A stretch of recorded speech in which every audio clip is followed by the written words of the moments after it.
बेटे के आने पर तू हलवाई बिठाता है और नबी पाक के नाम की लाइटें लगी हों तो तू परेशान होता है। हमसे कभी पूछ, तुझे बताएं बस नहीं चलता, वरना ताड़े तोड़ के छतों पे लगा दे। बस नहीं चलता, फरिश्तों को भी कहें आओ हमारे साथ शामिल हो जाओ, आमद मुस्तफा मरहबा मरहबा का नारा लगाना है। हमारा बस नहीं चलता, वरना दुनिया की सारी नेमतें बिछा दे और लोगों को बतलाएं कि असल तो खुशी मनाने का दिन ही आज है जब अल्लाह ने हमें अपना प्यारा रसूल अता फरमाया है। और हमारे इमाम, तू कहता है मिलाद ना कर, हमारे इमाम ने तो कहा हशर तक डालेंगे हम, हशर तक। ये 2-4 दिन का तो प्रोग्राम ही नहीं हमारा, हशर तक डालेंगे हम पैदाइशे मौला की धूम और मिसले फारस नजद के कले गिराते जाएंगे। खाक हो जाएं अदु जलकर मगर हम तो रजा, दम में जब तक दम है जिक्र उनका सुनाते जाएंगे। हमारा तो 1-2 दिन का प्रोग्राम ही नहीं। और फिर सुनो कितनी बड़ी नेमत है। हजरत अब्बास से किसी ने कहा था अल्लाह की सबसे बड़ी नेमत, तो बुखारी उठाना, फरमाने लगे मुहम्मदुन नेमतुल्लाह। बुखारी है बुखारी, फरमाया मुहम्मद अल्लाह की सबसे बड़ी नेमत है, सल्लल्लाहु, ये सबसे बड़ी नेमत है। कुछ कर तो सही ना यार। एक मुझे कहने लगा नहीं वो 9 रबीउल अव्वल को आए थे, तो मैंने कहा 9 को मिलाद मनाओ, कोई मसला नहीं, 9 को मिलाद मनाओ, कोई मसला ही नहीं, हम तो सारा साल मनाते, बस 9 को मनाओ ना भाई। कौन कहता है ईद नहीं हम कहते। मैंने कहा चलो जश्न मिलाद कह लिया करो, किसी तरफ आओ तो सही ना भाई, जश्न मिलाद ही कह लो। ये कह लो तुमने खुशी मनानी है तो महफिल मिलाद कह लो ना, ईद कहो, ईदे 2 ही है। मैंने कहा नहीं वो भी तेरी गलती है, मेरे नबी ने कहा हर जुमा मेरी उम्मत की ईद है। और कुरान पाक पढ़, कुरान पाक पढ़। हजरत ईसा कहते थे या अल्लाह जब तू मन्नो सलवा नाजिल करेगा वो दिन हमारे लिए ईद का दिन होगा। और सियासता पढ़, हजरत उमर कहा करते थे जिस दिन दीन मुकम्मल हुआ यौम अकमलतु लकुम, ये आयतें नाजिल हुई तो फरमाया वो दिन हमारे लिए ईद का दिन था। यहूदी हमें कहते थे ये आयतें हम पे आती तो हम ईद मनाते, ये भी तेरी गलती है कि ईदें 2 ही हैं। रब जब भी किसी को दीद कराए वो ईद का ही दिन होता है, वो ईद का ही दिन होता है भाई। हमारे लिए सबसे बड़ी ईद ये है, इसलिए कि बाकी ईदें इसी ईद का सदका है सल्लल्लाहु ताला अलैहि। तो ईद मिलादुन नबी पे इजहार मुसर्रत करना, खुशी का इजहार करना, खुशी का इजहार करना, ये तो ईमानी तकाजा है, ये तो रूह का तकाजा है, ये तो अंदर उछलता है। शरीयत जितनी हमें इजाजत देती है उतना हम करते हैं। और कोई मिलाद की महफिल में कोई ऐसा काम नहीं होता जो शरीयत से टकराता हो। पहले क्या होता है? तिलावत, मने है कुरान पढ़ना। दूसरा क्या होता है? इतना दर्जा है नात का, अब तो ना नात पढ़ने वाले रहे ना सुनने वाले रहे, दोनों में ही कमी है। और मैं अक्सर कहता हूं नात पढ़ना इतना कमाल नहीं जितना सुनना कमाल है। सुनने वाला कोई होना चाहिए, नात सुनना ज्यादा माना रखती है। उसकी वजह यह है कि नात पढ़ना सहाबा की सुन्नत है और सुनना मोहम्मद मुस्तफा की सुन्नत है। और सुनने वाले का दर्जा, हाँ तेरा दर्जा ज्यादा है अगर तू समझे तो। और इतना बड़ा दर्जा कि हजरत एहसान बिन साबित नात पढ़े तो नबी पाक अपनी चादर मिंबर पे बिछाए और वो मैं नीचे ना पढ़, इधर मेरे मिंबर पे बैठ के पढ़। ये कोई मामूली बात है?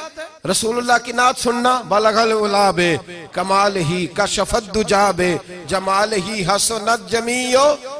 शेख सादी कहते हैं 3 फिक्रे लिखे तो चौथा होता ही नहीं था, मैं सो गया, बड़ा परेशान था कि चौथा फिक्रा नहीं बन रहा। बलगल उलाबे कमाल ही कशफत दुजाबे हसनत जमीयो, चौथा लिखा नहीं जाता था। नींद आ गई, मेरी आंख लगी तो महबूब का दीदार हुआ। हुजूर ने फरमाया परेशान पड़े हो? मैंने कहा महबूबा 3 लिखे हैं, चौथा बन ही नहीं रहा। तो हुजूर ने फरमाया चल सुना ना मुझे, ये छोटा नात पढ़ना कोई छोटा काम है? ये तो हमने खाता ही गलत लोगों को दे दिया है, वो तो इस काबिल ही नहीं थे कि नात सुनी जाती। बलगल उलाबे, शेख सादी कहते हैं मैं सुनाने लगा और मुस्तफा सुनने लगे। बलगल उलाबे कमाल ही कशफत दुजाबे जमाल ही हसनत जमीयो खिसाल ही। तो हुजूर ने फरमाया चल सादी कह दे सल्लू अलैहि वालैहि, कह दे सल्लू अलैहि वालैहि। फरमाते मैं कहता जाता था और मुस्तफा मुस्कुराते जाते थे। कुछ छोटा दर्जा है नात? नात तो ईमान है, नात तो ताकत है, नात तो तेरी रूह को बेदार करती है। पर शर्त है नात हो, शर्त है, शर्त ये तकाजा है मैं नात हो, वो ना हो कि नात पढ़े ना मेरे हज़रत साहब फरमाते हैं नात का मकसद है जब बंदा नात पढ़े तो उसका दिल नबी पाक के गुम्बद की तरफ जाए, जब नात सुने तो उसकी तवज्जो रसूल पाक की जानिब जाए। ये ना हो कि नात सुने तो तवज्जो गाने की जानिब जाए। ये ना हो कि नात हो रही हो तो लोग कहें, और मेरे कान में लोग कह देते, आप यकीन करें महफिल में बैठे लोग कहते फलाने गाने की तर्ज पे लांदा जी, तो किधर गया ध्यान उसका? तो ये नात तूने पढ़ी है, तूने नात सुनी नहीं आज तक। अगर नात पढ़नी हो तो अल्लामा इकबाल की लिखी हुई पढ़ा कर, अगर नात पढ़नी हो तो शेख सादी की लिखी पढ़ा कर, अगर नात पढ़नी हो तो हजरत हसन बिन साबित की लिखी पढ़ा कर। और अगर तेरा दिल करे कि नात भी हो, जज्बात भी हो, हुस्न भी हो, इल्म भी हो, अमल भी हो, कुरान भी हो, हदीस भी हो, तो फिर इमाम मोहम्मद रजा फाजिल बरेलवी की पढ़ा कर, फिर आला हजरत की पढ़ा कर। तुझे पता चले चमक तुझसे पाते हैं सब पाने वाले, मेरा दिल भी चमका दे चमकाने वाले। आला हजरत कहने लगे या रसूलल्लाह मेरी सिफारिश ना करो, डर लगता है, डर लगता है, क़यामत की रात बड़ी गहरी है, सिफारिश ना करो, इस तरह करो मेरा बाजू पकड़ो और जन्नत तक पहुंचा के आओ, मेरा बाजू पकड़ो और जन्नत तक। कहते मैं मुजरिम हूं आका मुझे साथ ले लो। सोनिया ना डर लगता है। वो बच्चा कहता मैंने नहीं बाहर जाना, अंधेरी रात है, अब्बा जी नाल चलो। तो बिला मिसाल बिला तशबीह सिर्फ समझाने के लिए, किसी कोई बड़ा साथ हो तो डर नहीं लगता। तो ये नात है ना, चमक तुझसे पाते हैं सब पाने वाले, मेरा दिल भी चमका दे चमकाने वाले। कहते हैं या रसूलल्लाह महशर की रात बड़ी गहरी है, मैं मुजरिम हूं आका मुझे साथ ले लो कि रस्ते में हैं जा बजा थाने वाले। सोने जुर्म करके आया हूं और पकड़ा ना जाऊं कहीं, मेहरबानी कर मुझे पर्दों में छुपा ले, मुझे मुदस्सर और मुजम्मल की चादर के नीचे कर ले, मैं मुजरिम हूं आका मुझे साथ ले लो कि रस्ते में हैं जा बजा थाने वाले। और फिर तड़प उठे, कहने लगे कोई ये ना समझे वो चले गए, तू जिंदा है वल्ला, तू जिंदा है वल्ला, मेरी चश्मे आलम से छुप जाने वाले, मेरी चश्मे आलम से छुप जाने। तो भाई नात हो, नात जो उसका मेयार हो, उस मेयार की नात हो। ये कोई तरीका नहीं कि दो बंदे दाफ लेके आ गए, चार उसके साथ नात खां साहब आए, नमाज घर पढ़ आए, घर जाके दोबारा पढ़ेंगे। और मैं बात अभी अर्ज करूंगा, मुझे ये मजमून मुकम्मल करने दे, फिर तकाज़ों पे आता हूँ। महफिल मिलाद तो रसूलुल्लाह के आने का शुक्र है। कुल बिफज़लिल्लाहि व बिरहमतिही फबिज़ालिका फलयफ़रहू। महबूब कह दे जब फजल मिले, रहमत मिले तो फिर इन्हें चाहिए कि खुशी बनाए। महफिल मिलाद, और भाई ये ना कहा करके ये पैसे गरीब को दे, मिस्कीन को दे। महफिल मिलाद में बात गरीब की होती है। हम बताते हैं कि ये वो दिन है जिस दिन आके मेरे नबी ने बेवा की बात की है, गरीब मिस्कीन लाचार गरीब की बात की। ये महफिल मिलाद गरीबों के जलसे का नाम है। आला हज़रत फरमाते हैं हम गरीबों के आका पे बेहद दुरूद, हम फकीरों की सरवत पे लाखों सलाम।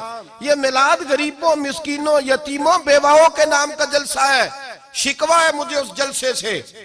जलसा तो मिलाद का हो पर सदारत चौधरी कर रहा हो, सदारत मालदार कर रहा हो, वडेरा कर रहा हो, कोई जरूरत नहीं।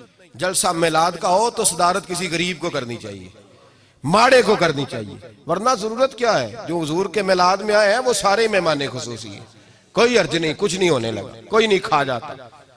छोड़े इस चीज से बाहर आए तो ये तो शुक्र है।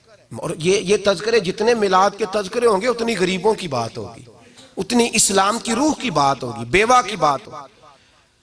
और सहाबा तो उस दौर में लोग कहते हैं सहाबा मिलाद करते थे। मैंने कहा चलो तुम्हें समझ तो नहीं आनी पर समझा देता हूं। सहाबा तो उस वक्त करते थे जब करना था ही बड़ा मुश्किल, अब तो मुश्किल नहीं ना। सहाबा तो तब करते थे जब किया जा सकता ही नहीं, बड़ा मुश्किल। सुनो सुनो, इब्ने शाम उठा के देखो, सीरत की किताबें पढ़ो। नबी पाक सल्लल्लाहु अलैहि वसल्लम के सहाबा कुरैश मक्का के जुल्म और सितम से तंग आ गए। हुजूर ने बाज मजबूरों बेकसों को इजाजत दे दी हबशा हिजरत कर दे। हबशा चले गए। हबशा जब पहुंचे तो उनमें हजरत जाफर तैयार भी थे, हजरत अली के भाई, और एक गिरोह था पूरा सहाबा का जो हबशा गया। कुरैश मक्का ने वहां पर भी आराम से ना बैठने दिया।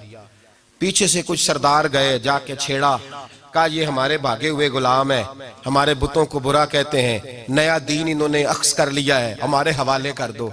हजरत जाफर तैयार कहते हैं नजाशी बादशाह ने हमें बुलाया, कुछ लोग मेरे दोस्त मशवरा देने लगे जरा हल्की फुल्की बात करना। कहते मैंने कहा मैं हल्की क्यों करूं, मैं तो खुल के करूंगा, खुल के मुस्तफा के तज़किरे हशर तक डालेंगे हम, हशर तक प्रोग्राम बताया, हशर तक डालेंगे हम। पैदाइशे मौला की धूम, दम में जब तक दम है जिक्र उनका सुनाते जाएंगे।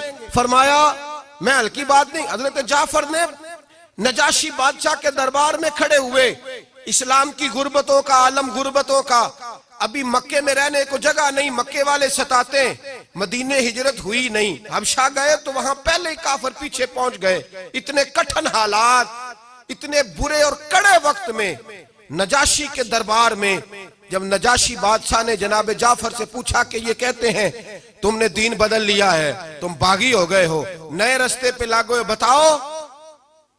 तो हजरत जाफर तैयार ने नजाशी के बादशाह में वही बातें की जो हम महफिल मिलाद में करते हैं, वही जुमले, वही मिलाद का वही सारा पस मंजर। हजरत जाफर तैयार बोल पड़े, फरमाने लगे नजाशी हम तो बेटियां जिंदा दफन कर देते थे। नजाशी, यही बातें होती है ना महफिल मिलाद, हम बेटियां दफन करते थे, किसी का औरत का खामद मर जाता तो उस औरत को भी साथ दफन होना पड़ता, उसकी जिंदगी मुर्दे जैसी कर दी जाती, बहनों पे जुल्म होता था, बेटियों को जायदाद में हिस्सा नहीं मिलता था। ए नजाशी हमारे यहाँ गरीब पिसा करता था, यतीम पिसा करता था, मजबूरियां थी, परेशानियां थी, दुख ही दुख, आजमाइशें ही आजमाइशें। बस फिर अल्लाह ने हमें अपना रसूल अता फरमा दिया, फिर अल्लाह ने हमें अपना रसूल अता फरमा दिया, वो अपने पराये का गम खाने वाला, मुरादें गरीबों की बर लाने वाला, मुसीबत में गैरों के काम आने वाला। अल्लाह ने हमें रसूल दिया, फरमाया बस हम उसके झंडे तले जमा हो गए और हम इनके बुतों को नहीं मानते, रसूलुल्लाह सल्लल्लाहु अलैहि वसल्लम की बात को मानते, एक खुदा की इबादत। तो सहाबा तो वो बातें उस आलम में क्या करते जब कहना बड़ा मुश्किल था, उन्होंने वही मिलाद की बातें जो हमारे यहाँ होती हैं, यही होती है ना मिलाद की बात। एक साहब शिकवा करने लगे, कहने लगे थी मौलवी हर महफिल मिलाद में यही बताते हैं बेटियां जिंदा दफन होती थी, फलां होता, अब बदल लेना चाहिए। तो मैंने कहा जब बातें हैं ये तो बदली कैसे जाए, बातें हैं ये जो हर साल महफिल बाद में दोहराया जाता है तो बताया जाता है कि अभी भी बेटी के आने पर परेशान ना होना। और बेटी तो अब भी दफन होती है ना कई कई रंग में, कोई जायदाद के नीचे दब जाती है, कोई सास ससुर के जुल्म के नीचे दब जाती है, कोई जेवर के बोझ में दब जाती है, कोई जहेज के मुतालबे में, तो बेटियां तो दफन हो रही हैं अभी भी। इसलिए हम मिलाद ज्यादा मनाते हैं ताकि बेटियां आजाद हो जाएं।